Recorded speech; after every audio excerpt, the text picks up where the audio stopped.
This is Orlando Sentinel Now. Hello, it's Wednesday, December 8th. Rich Pope here with Steve Lemongello, Scott Maxwell, and Matt Prom. They have our topics we're going to get to today, and today we're going to talk about some changes and potentially how convention center money is used. Also, we're going to find out about Donald Trump returning to Orlando and Amway Center, and then we're going to go to the Prom. Matt Prom saw a show last night that he says is a can't miss. We'll find out why. But we're going to start here with Steve Lemongello. So, Steve Lemongello, Donald Trump returns to Orlando with Bill O'Reilly on Sunday. Things are going to be much different than when he came here last time in 2019. What's going on? Yeah, last time in 2019, he was holding one of his very familiar free rallies, free campaign rallies, rallies he's continued to hold even this year, even though he's not campaigning theoretically. But on Sunday, this will be one of 4 stops on the history tour with himself and former disgraced Fox show host Bill O'Reilly. The history tour is, quote, a series of live conversations across the country in which they will discuss exactly how things are accomplished, as well as challenges, both good and bad, during the 4 years of Mr. Trump's presidency. And while other previous things like the Amway Center and a bunch of things he held in 2020, there's one in the Villages, there's one in Sanford, delayed a bit because of his COVID diagnosis, were free and people could just show up and see him. This is going to cost people some big money. Right. Any idea of how tickets are going for this one right now? The smallest ticket goes for about $100 a pop for like the nosebleeds. There seems to be a lot of those left. There's VIP packages that run somewhere close to $7,000+ according to some reports, in which you get to have a picture with Trump and O'Reilly.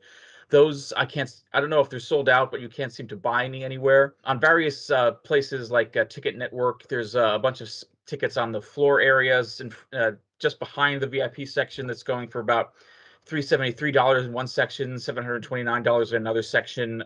So it's unclear. There are a bunch of seats in the upper bowl still available, according to Ticketmaster.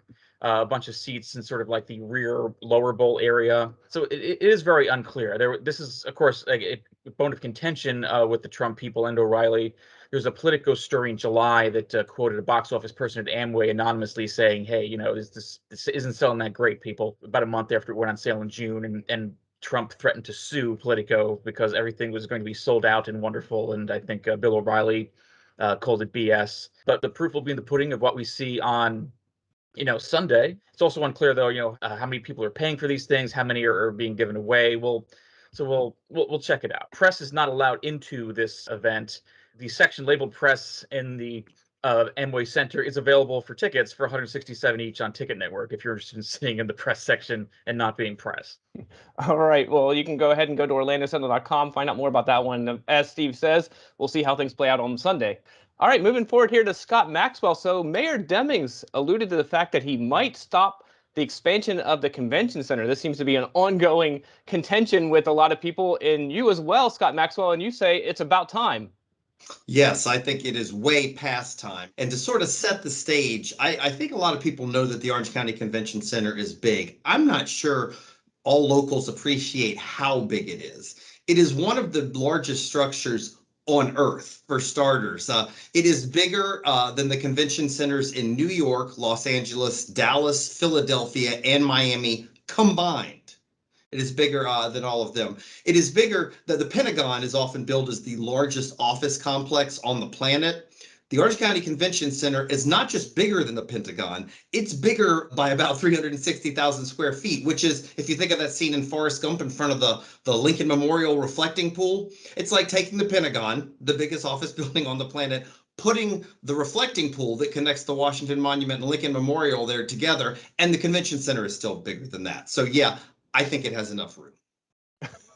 Okay, so as far as the changes that may be coming, you mentioned there's way better things to use for this money. Do we know if that's where it would actually go to? No, in fact, we don't even know for 100% sure that they will not proceed with adding another 1 million square feet to the 7 million square foot convention center. One of the reasons that this has been such an ongoing thing is the way Florida has its hotel tax law set up, and that's the money we're talking about here. That's primarily what pays for the convention center.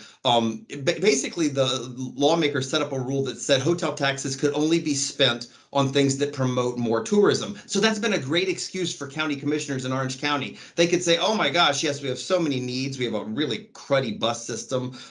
Taxpayers are about to be asked to subsidize Sunrail. We have affordable housing problems, cops that patrol the tourist corridor. We would love to spend this money on that, but we can't. Well, they could. They could push to change the law. Other communities have already done the same. So we don't know what they're going to do. But this, if they're not going to spend another $1 billion or $500 million in the convention center, it opens up that possibility. Yeah, a lot of question marks there. Let's play what if. What would it take to untangle this? Yeah, it would take leadership from probably Mayor Jerry Demings and Orlando Mayor Buddy Dyer to, first of all, just tell the hotel community and tourist community, this is not your money. There was one county mayor who summoned the courage to do this. Mel Martinez, more than 2 decades ago, said, you know what, you don't get to control the way this money is spent any more than Macy's gets to control how its sales taxes are spent. It would take them standing up. And we've seen this is probably the first step towards that. In fact, Jerry Demings is the first mayor in all the years, 24 years I've been covering Orange County, who has said maybe we don't need to ad infinitum expand the convention centers. And Buddy Dyer there are some realities he's facing. He's got to find money for Sunrail and other things. There may be talk about it. Ana Escamani has filed a bill to allow this hotel taxes to be spent in other ways. I think the average person can think of a lot of ways that this community could use this money other than another 1 million square feet down there. All right, you can read Scott Maxwell's column right now on OrlandoSentinel.com. Take a look at that, a good read. We're going to move forward here to Matt Prom. So, Matt, you saw the prom last night, and you said it is the must-see. This seems like it would take a lot to get that designation. Tell us about it. Well, Rich, it feels like Broadway is really back. And I know I said that when Tootsie came to town, but the prom has just left Tootsie in the dust. And there's just so many reasons for it. One of them being it's just a better show. It's a great show. It has an important message. It leaves you full of joy. Yeah, even if you had a bad experience at your own prom in high school, I swear you will have a good experience at this prom here. All right, well, give us the gist of the show for those that aren't familiar with it. Well, it's kind of 2 shows in one, which is part of the joy of it. It's a story about a high school girl in the Midwest who wants to go to her prom with a girl who she's been secretly seeing.